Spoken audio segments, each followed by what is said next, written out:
नमस्कार प्यारे विद्यार्थियों। जेएस मिल द्वारा प्रतिपादित प्रतिनिधि शासन के बारे में जो विचार प्रकट किए, उनके अध्ययन उपरांत हम देखते हैं कि जेएस मिल द्वारा जो स्वतंत्रता की बात कही है, यानी फ्रीडम आइडियोलॉजी के बारे में मिल को प्रमुख रूप से पहचाना एवं जाना जाता है कि स्वतंत्रता पर उनके द्वारा लिखी गई प्रमुख कृति ऑन लिबर्टी अपने आप में एक विश्वव्यापी पैमाने पर महत्वपूर्ण स्थान रखती है। उन्होंने स्वतंत्रता पर जो विचार प्रकट किए, अब हम देखते हैं प्रश्न की दृष्टि से अगर अकादमिक परीक्षाओं में जो प्रश्न बनते हैं, जैसे हम देखते हैं कि जेएस मिल के स्वतंत्रता संबंधी विचारों की विवेचना कीजिए, अथवा इस तरह से प्रश्न आता है कि स्वतंत्रता के संबंध में मिल के विचारों को समझाइए, और बेंथम के द्वारा जो उसमें क्या तुलनात्मक दृष्टि से हम देखते हैं। और दूसरा भी इस तरह से बन सकता है, जेएस मिल खोखली स्वतंत्रता के पैगंबर थे, मिल के स्वतंत्रता संबंधी विचारों की विवेचना कीजिए। तो इस तरह से घुमा फिरा के कैसे भी प्रश्न को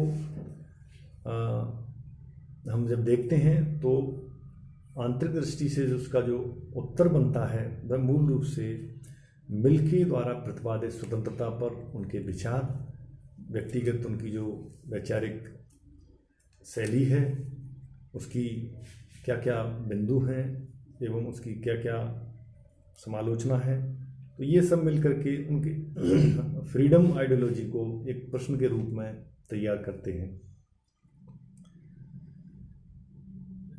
बार्कर ने अपनी पुस्तक पॉलिटिकल थॉट इन इंग्लैंड में मिल के बारे में एक लेख लिखा। उसमें उन्होंने इस तरह से वर्णित किया कि मिल एक थोथी स्वतंत्रता तथा अमूर्त व्यक्तिवाद के प्रतिपादक हैं। इस तरह से उनके द्वारा जो विचार प्रकट किया उसका हम विस्तारीकरण जब करते हैं, उन्होंने अपने समर्थन में अनेक तर्क दिए। उसका कहना है कि मिल स्वतंत्रता के बारे में तो विचार प्रकट करते हैं, लेकिन अधिकारों की स्वतंत्रता उनकी है जो वो पूरी तरह से खोखली है। इसी प्रकार बार्कर यह स्पष्ट करते हैं कि मिल वाद विवाद की स्वतंत्रता पर भी आवश्यकता से अधिक जोर देते हैं, जिससे प्रजातंत्र और स्वतंत्रता दोनों ही खतरे में पड़ सकते हैं। स्वतंत्रता संबंधी विचारों पर हम जब दृष्टिपात करते हैं तो प्रोफेसर डनिंग ने लिखा है, मिल के सिद्धांत में व्यक्तिवाद का पूर्ण और व्यवस्थित दर्शन निहित है। डनिंग ने अपनी इस तरह से विचार को यहाँ प्रकट किया है। इसी प्रकार सीसी मैक्सी भी लिखते हैं, विचार और वाद विवाद की स्वतंत्रता पर लिखी गई मिल की पुस्तक राजनीतिक साहित्य के इतिहास में सर्वोत्तम स्थान रखती है। स्वतंत्रता, इसके पहले हम बिंदु को जब देखते हैं, स्वतंत्रता विरोधी कानून। बेंथम के सुखवादी सिद्धांत की आड़ में सरकार कानूनों का निर्माण करके अपने कार्यक्षेत्र का विस्तार कर रही थी और साथ ही जनता के जीवन पर अंकुश लगाकर नागरिकों की व्यक्तिगत स्वतंत्रता का अपहरण कर रही थी। इसलिए मिल ने व्यक्ति की स्वतंत्रता का समर्थन किया और इसी उद्देश्य से उसने स्वतंत्रता पर अपनी पुस्तक की रचना की। स्वतंत्रता पर निबंध, दूसरा वाला बिंदु, मिल द्वारा लिखित स्वतंत्रता पर निबंध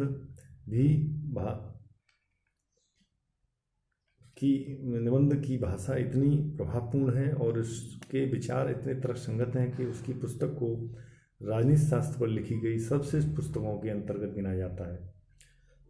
इस पुस्तक में मिल इस बात पर जोर देते हैं कि व्यक्ति की स्वतंत्रता को सुरक्षित रखने के लिए सरकार की शक्तियों को सीमित किया जाना आवश्यक है। स्वतंत्रता का आधार, मिल ने अपनी पुस्तक में स्वतंत्रता का जो समर्थन किया है उसका आधार शुक का सिद्धांत है और उसका स्वरूप व्यापक परंतु नियंत्रणशील है। मिल का मानना है कि विभिन्न व्यक्तियों के विभिन्न कार्यों से सुख की प्राप्ति होती है, अतः उनके सुख में अधिकतम वृद्धि करने के लिए उन्हें अधिकरण स्वतंत्रता प्राप्त होनी चाहिए, लेकिन शर्त यह है कि उनके कार्यों से दूसरों के सुखों में किसी प्रकार की बाधा उत्पन्न नहीं हो। स्वतंत्रताओं के प्रकार के बारे में मिल के विचार हैं कि स्वतंत्रता का विवेचन अनेक प्रकारों के माध्यम से, जैसे कार्य, धर्म, भावना, विचार, संपर्क, वाद विवाद और व्यक्ति की स्वतंत्रता आदि के माध्यम से मिलने लिखा है कि जिस समाज में इन स्वतंत्रताओं का सम्मान नहीं होता वे स्वतंत्रता नहीं है। उनको इस प्रकार विभक्त किया है। विचार एवं अभिव्यक्ति की स्वतंत्रता। विचार एवं अभिव्यक्ति की स्वतंत्रता के अंतर्गत हम देखते हैं यह पूर्णतः मिलनी चाहिए तथा हम स्वतंत्रता में हस्तक्षेप करने का अधिकार राज्य, समाज या बहुमत को नहीं होना चाहिए। इस संबंध में मिल इतने उदास थे कि उन्होंने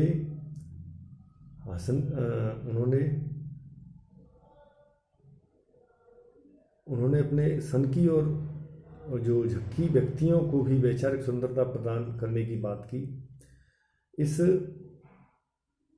संबंध में उनका तर्क है कि वैचारिक स्वतंत्रता न केवल व्यक्तियों के लिए उपयोगी सिद्ध हो सकती है, अतः यदि संपूर्ण समाज का एक मत हो तो और एक व्यक्ति का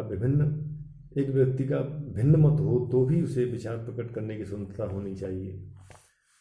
सेवाइन ने इस संबंध में लिखा है,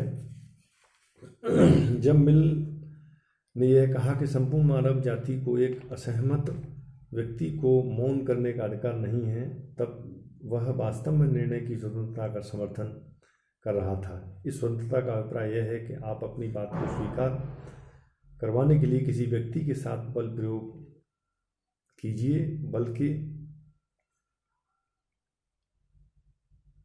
कीजिए, वरन उसे अपनी इस बात समझाइए और उसे यह विश्वास दिलाइए कि आपको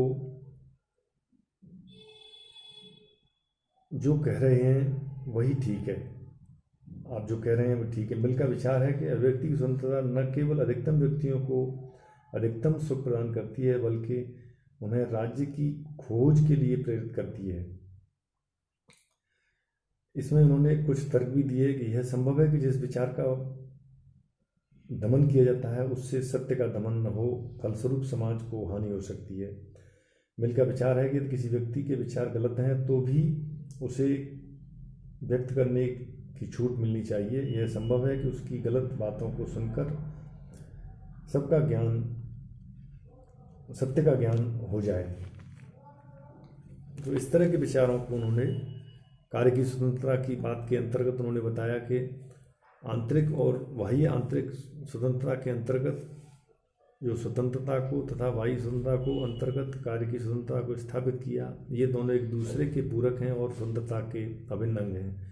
मिल के शब्दों में कार्य उतने ही स्वतंत्र होने चाहिए जितने कि विचार। मनुष्यों को अपने विचारों के अनुसार कार्य करने की स्वतंत्रता होनी चाहिए, लेकिन मिल ने व्यक्ति की कार्य स्वतंत्रता को सीमित करने के लिए विचार प्रकट किए।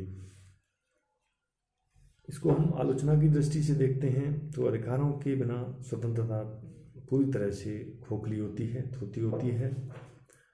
और दूसरा जो बिंदु है, पिछड़े हुए लोग स्वतंत्रता से इसमें वंचित हो जाते हैं।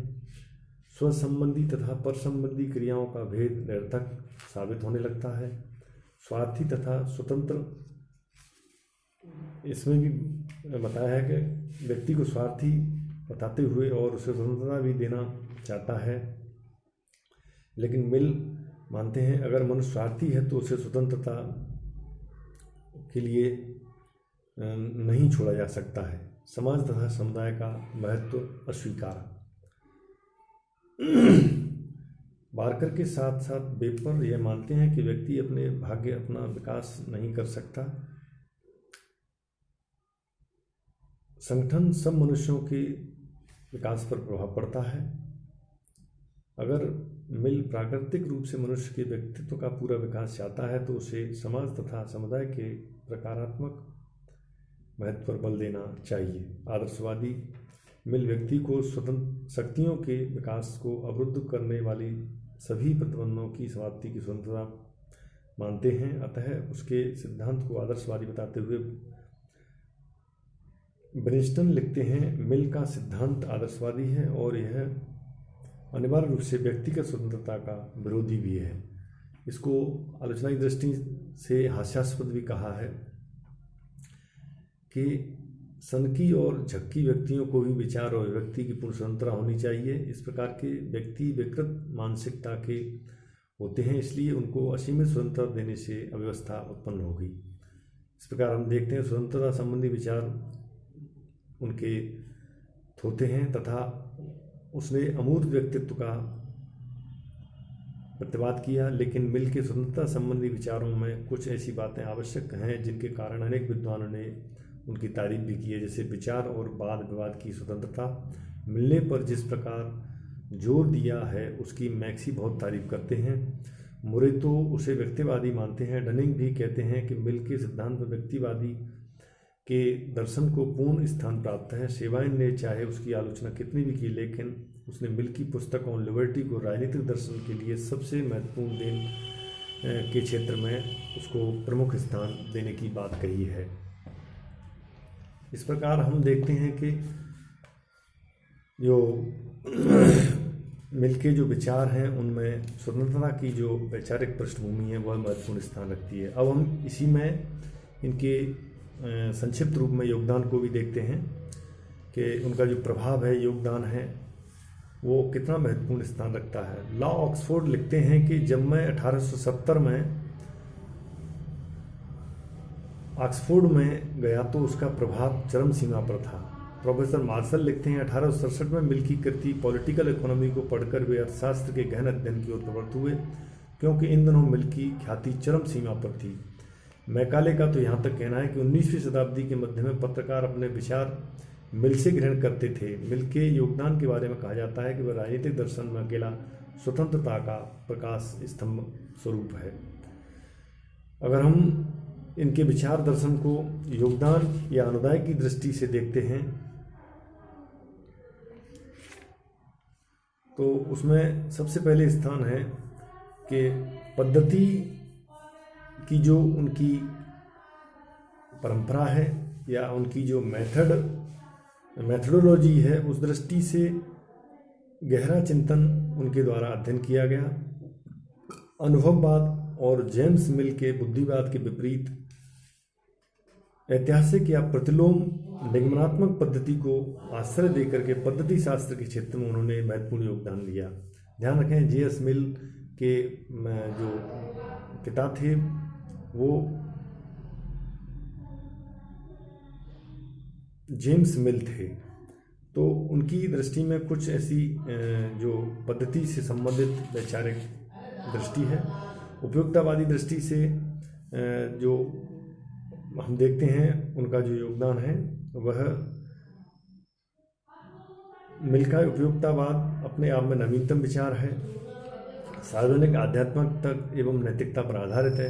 समाज सुधार की दृष्टि से हम देखते हैं तो उनकी जो महिला मुक्ति के समर्थन में आवाज़ आई वह अपने आप में बहुत ही प्रशंसनीय है। आधुनिक युग के वे पहले विचारक हैं जिन्होंने महिलाओं की समानता, शिक्षा और राजनीतिक अधिकारों को समर्थन दिया। लोकतंत्र के उपचार की दृष्टि से देखते हैं द्विसदनात्मक विधायिका की बात, आनुपातिक प्रतिनिधित्व की बात, शैक्षणिक योग्यताओं की बात। स्वतंत्रता के प्रबल प्रवक्ता के रूप में इनको माना जाता है कि राजनीति दर्शन में जो अद्वितीय स्थान है वह अपने आप में इनके अनुदाय या एवं योगदान की दृष्टि से एक उच्च श्रेणी में पहुंचाता है। उदारवादी विचारक की दृष्टि से हम देखते हैं तो उपयोगितावाद का महत्वपूर्ण जो मिल ने उपयोगितावाद का जो महत्वपूर्ण संशोधन किया उसका कहना है कि हमें मनुष्य के प्रति गौरव का भाव रखना चाहिए। मिल का मत था कि स्वतंत्रता का महत्व इसलिए नहीं कि वह भौतिक स्वार्थ को सिद्ध करती है, बल्कि उसका महत्व इसलिए है कि वह उत्तरदायी मनुष्य की एक सहज और स्वाभाविक आस्था है। जीवन जीने के ढंग, सहज प्रतिभा का विकास, सुख को प्राप्त करने के साधन नहीं, वह खुद सुख का एक अंग है। इसलिए एक श्रेष्ठ समाज वह है जो स्वतंत्रता की अनुमति देता है। स्वतंत्रता एक व्यक्तिगत हित नहीं, वह एक सामाजिक हित भी है। इस तरह से भी इन्होंने स्वतंत्रता के बारे में अपना योगदान दिया। स्वतंत्रता की जो स्वतंत्र समाज में उदारवादी राज्य का कार्य नकारात्मक नहीं बल्कि सकारात्मक है। वह विधि निर्माण से व्रत रहकर यह मानकर चूंकि वैधिक प्रतिबंधों को हटा दिया गया, इसलिए स्वतंत्रता की अवस्थाएं विद्यमान हैं। नागरिकों को स्वतंत्र नहीं कर सकता। विधान के द्वारा अवसरों का निर्माण किया जा सकता है, उनका विकास किया जा सकता है और समानता की भावना को स्थापना की जा सकती है। स्वतंत्रता के प्रमुख पुजारी के रूप में इनका नाम प्रमुख रूप से लिया जाता है। धन्यवाद।